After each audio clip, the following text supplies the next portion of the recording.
अब उम्मीदवारों को सबसे बड़ा फायदा यह होगा कि 3 प्रारंभिक परीक्षाओं के लिए एक ही आवेदन करना होगा। एक ही बार आपको एग्जामिनेशन फीस यानी शुल्क देनी होगी और एक ही बार इस परीक्षा में बैठना होगा। बार बार अलग अलग परीक्षाओं में बैठने की आवश्यकता अब नहीं है। यानी इससे पैसा बचेगा, समय बचेगा और अलग अलग परीक्षाओं के तनाव से भी आपको छुटकारा मिल जाएगा। अब आप इस पूरी खबर को सवाल और जवाब के आसान रूप में समझने की कोशिश कीजिए। आपके मन में पहला सवाल यही आएगा कि आखिर सीईटी यानी कॉमन एलिजिबिलिटी टेस्ट क्या होता है। इसका जवाब यह है कि यह केंद्र सरकार से जुड़ी नौकरियों के लिए ऑनलाइन आयोजित होने वाली प्रारंभिक परीक्षा है, जिसे कॉमन एलिजिबिलिटी टेस्ट का नाम दिया गया है। दूसरा सवाल आपके मन में होगा, यह परीक्षाएं कौन कौन लोग दे सकते हैं। ऑनलाइन होने वाली इस परीक्षा में ग्रेजुएशन, 12वीं और 10वीं की परीक्षा पास कर चुके छात्र हिस्सा ले सकते हैं, लेकिन क्योंकि यह परीक्षा अलग अलग पदों के लिए आयोजित होंगी, इसलिए पदों के हिसाब से ही अलग अलग प्रश्न पत्र तैयार किए जाएंगे। तीसरा सवाल आपके मन में यह होगा कि सीईटी के माध्यम से किन किन विभागों में सरकारी नौकरियां मिल सकती हैं। फिलहाल 3 तरह की नौकरी आपको मिल सकती हैं। स्टाफ सिलेक्शन कमीशन यानी एसएससी, रेलवे और बैंकिंग के लिए यह कॉमन एलिजिबिलिटी टेस्ट आयोजित होगा, लेकिन इस बात का आप ध्यान रखें कि सिर्फ प्रारंभिक परीक्षा है ये। इसके पास करने के बाद आपको इन सभी विभागों की मुख्य परीक्षाओं को भी पास करना होगा और ये परीक्षाएं अलग अलग होंगी और इंटरव्यू भी आपको क्लियर करना होगा, तभी आपकी नियुक्ति किसी पद पर हो सकती है। चौथा सवाल यह है कि ये जो सीईटी नाम का टेस्ट है, इसका फायदा क्या है। तो जवाब है, अलग अलग भर्तियों के लिए एक ही परीक्षा होने से उम्मीदवारों के पैसे बचेंगे, क्योंकि इससे पहले आप हर बार अलग फॉर्म भरते थे, आवेदन हर बार अलग करते थे, अलग फीस भरते थे।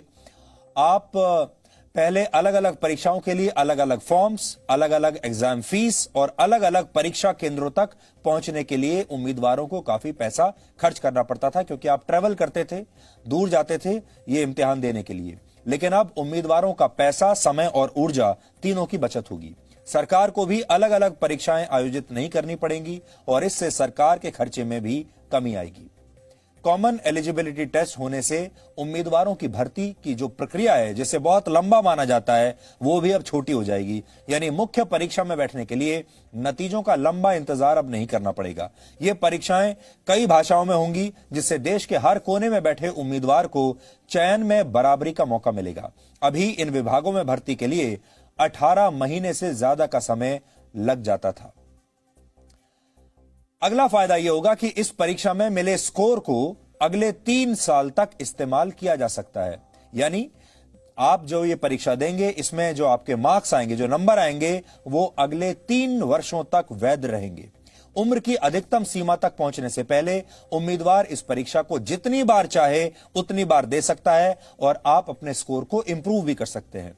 इस स्कोर को केंद्र सरकार, राज्य सरकार, केंद्र शासित प्रदेशों और पब्लिक सेक्टर की कंपनियों के साथ भी शेयर किया जा सकेगा। यानी इसके आधार पर आपको वहां पर भी नौकरियां मिल सकती हैं और एक समय ऐसा भी आएगा जब आप अपने इस स्कोर को प्राइवेट सेक्टर में भी नौकरियों के लिए इस्तेमाल कर पाएंगे। अगर आप किसी प्राइवेट कंपनी में नौकरी के लिए जाते हैं, वहां पर भी आप बता पाएंगे कि आपने सीईटी का एग्जाम क्लियर किया है और इस एग्जाम में आपके इतने नंबर आए थे।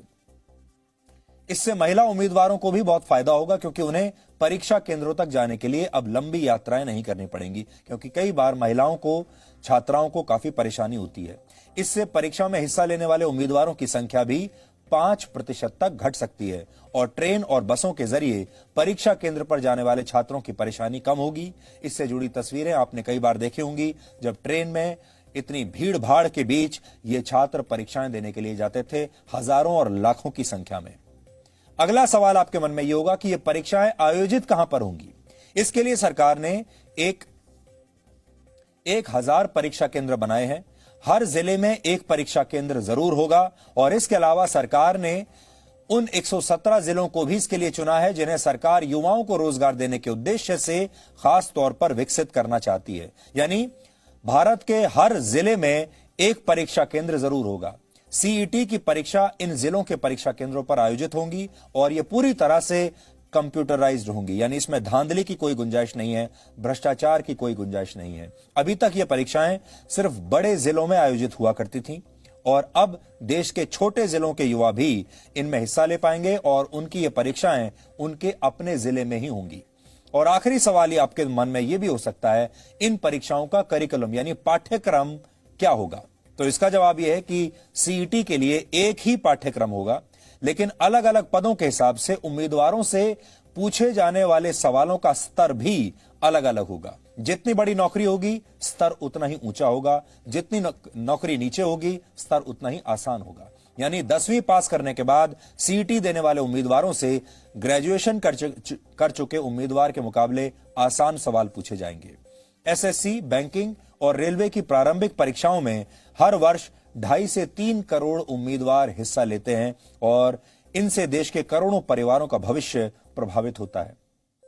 इसलिए आज हमने राजनीति और अंतर्राष्ट्रीय कूटनीति की खबरें दिखाने से पहले आपको इस खबर के बारे में बताया, क्योंकि हमारा यह मानना है सबसे बड़ी खबर वही होती है जो आपको और आपके परिवार को और आपके जीवन को सबसे ज्यादा प्रभावित करती है। और हम जानते हैं भारत का जो मिडिल क्लास है, भारत का जो लोअर मिडिल क्लास है, हर मध्यम वर्गीय परिवार में बच्चों को यही कहकर बड़ा किया जाता है, यही कहकर पढ़ाया जाता है कि एक दिन वो किसी बड़े सरकारी पद पर पहुंच जाएंगे, एक दिन वो सरकारी नौकरी करेंगे। हर छात्र का, हर माँ बाप का यही सपना होता है।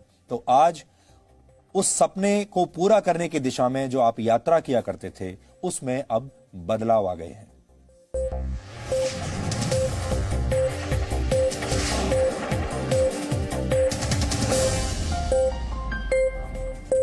Presenting B News app, available on Google Play and App Store. Download it now.